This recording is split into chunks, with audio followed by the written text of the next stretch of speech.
The number one thing I learned from Elliott Smith was early Bitcoin financial advice.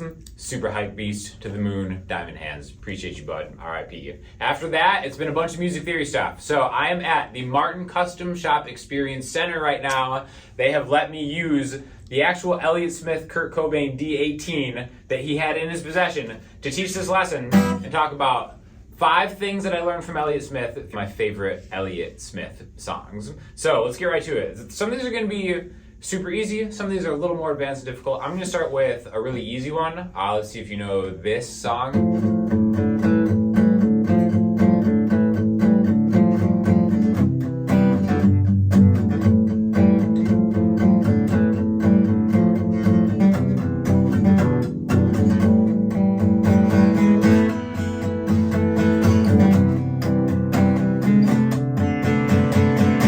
So this is Needle in the Hay. Basically, it is a very creative way to use dyads, or 2-note chords that are representative of bigger chords, right? So super easy to play. I think this is probably the most accessible song for anybody getting into the music of Elliott Smith. It starts out with just a power chord, right? So it's open A and 2D. And then we're gonna do this, go from 2 to 3. I go from my pointer finger to my middle finger.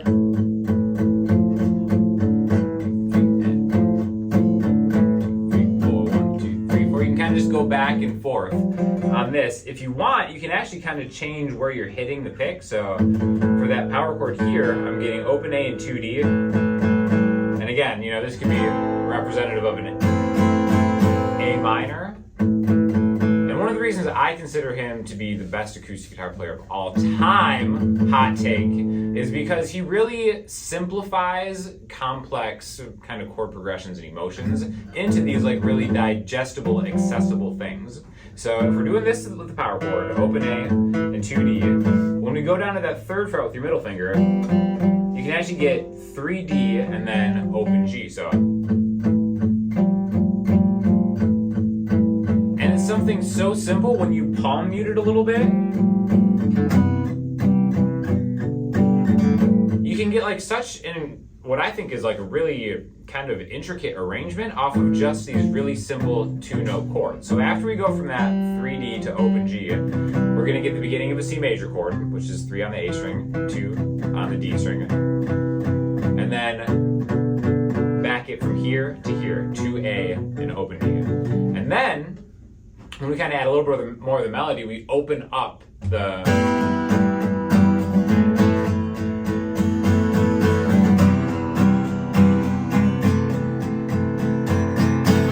the whole chord progression, right? So it almost seems like the song has like a lift to it just by revealing more of the fuller chords, right? So again, Needle in the Hay, classic song. I think the first time I heard that was in the movie The Royal Tenenbaums, which was another sleeper classic for the people out there.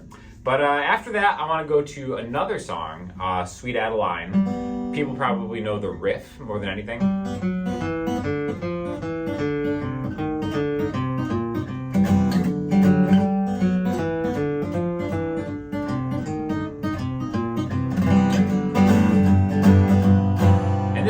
First song where I really learned pedaling. So what that means is every other note is going to be the same note, and then as you change through a progression, it kind of adds a glue to what you're doing, right? So the pedal here is just going to be the open B string, right? So now I'm going to go back and think of this in different parts. So the whole thing is a cascading, descending type of thing. So the first part is really, really easy. It's just the D string going from 5 to 4 to 2 to open. And then now in between, we're gonna add that pedal, okay? Now the cool thing about how this works is we're gonna actually go to a different note that we pedal on to a different group of descending notes. So again, that first one is just that open B. Now we're gonna change it to 3 on the B string. And now we're gonna change the bass notes that go along with it. So now, after that, 5, 4, 2, open, you're gonna plant on the D, which is the third fret of the B string here with your ring finger. And then now, we're gonna outline this chord by going backwards from 3D to 2D, open D, 3A. And then the best part here is now we're actually gonna rise from D to D sharp or E flat. I'm gonna use my pinky now because this is like the toughest part because you're kind of reaching here. You gotta get your pointer finger on the first fret of the D string, and then your pinky is on that D sharp, fourth fret of the B string. And then we're gonna pedal on that. 1D, open D, 3A, 1A. Okay, so all together we've got the first pedal is open B, second pedal, 3 on the B string, the third pedal is 4 on the B string, and then I'll just call out the notes of the descending part. So D string, 5, 4, 2, open 3, 2, open 3, A1, D, open D, 3, A1, A, and then C. Then the chords come in, right? So it's just a C chord, and then I'm just going 2 frets higher to do like a D chord representation, right? So the whole thing basically leads us from C to D.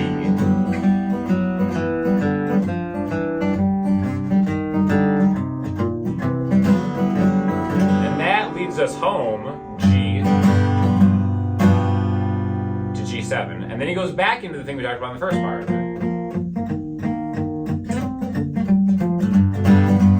Again, he's using a lot of cool different things. Some cool like intricate finger style stuff. And then he's using a lot of music theory, interesting chords, and then going into the dyads, which I think Sweet Adeline is one of the most impressive songs that you can actually learn how to play. You're gonna learn so much just kind of doing that. Next thing I wanna do is a very, very slept on Elliott Smith song. It's called Condor Avenue. This thing is actually a beast to play.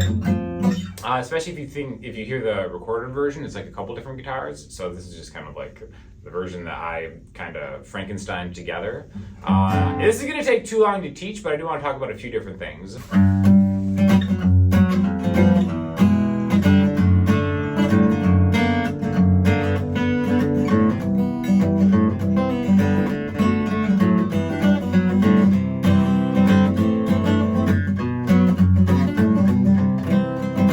So what I learned from this song is how to outline chords with kind of impressive sounding hammer-ons. So the interesting thing about this one is this part right here.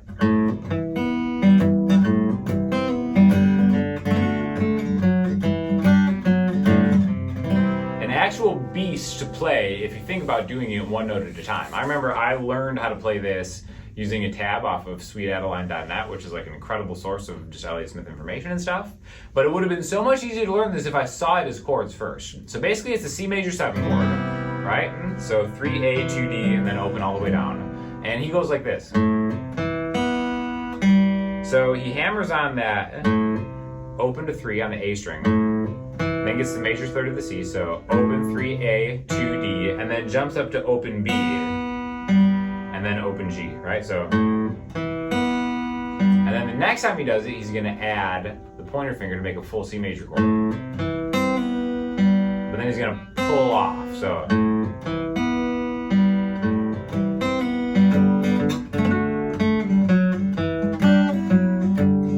And then he just starts riffing through these other kind of chord tones, right? Now, I did a full Patreon lesson on this because it takes a while to teach this whole song, so I'll link you to that if you guys are interested.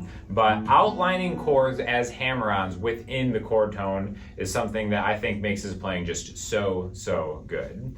From an arrangement style, I do want to showcase one of his more popular songs, Between the Bars. It starts out with like an incredible A minor 7, which is just an A minor chord with your pinky and the high string,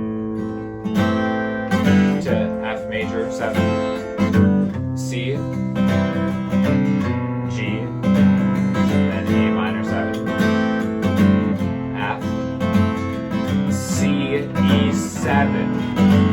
F. Okay, so this is some kind of, I guess modal might be the word here, but this is, you know, he really taught me kind of the difference between how a song kind of sits in minor, but still has like a major 7 uplift to it. So in the key of A minor, which is essentially the same as the key of C, E's chord is as a minor chord. But because it's so heavy on the A minor, you can use E as an E7 chord. Right, so open E, 2A, open D, 1, G. Now usually, this throws you back to to A minor, right? Kind of like a 5 to a 1. But what's really great about his playing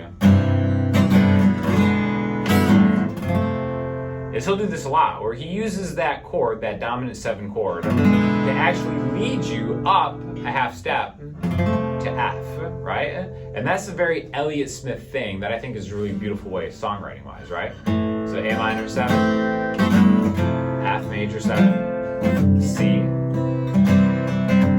D, A minor 7, F, C, E7, F. And then the chorus, F, G,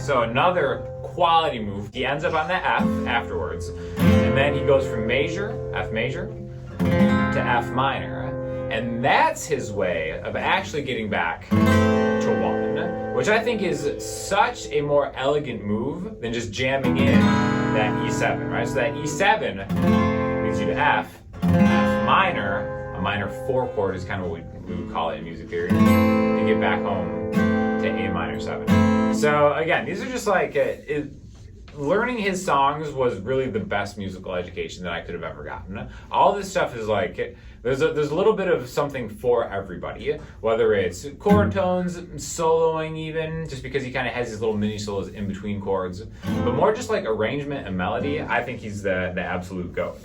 So yeah, hopefully you learned something from this. Definitely thank you again to Martin for having me at their Custom Shop Experience Center, letting me use this iconic guitar. And yeah, if you guys have any questions or comments, hit me up in the comment section or the website, and I will talk to you all soon.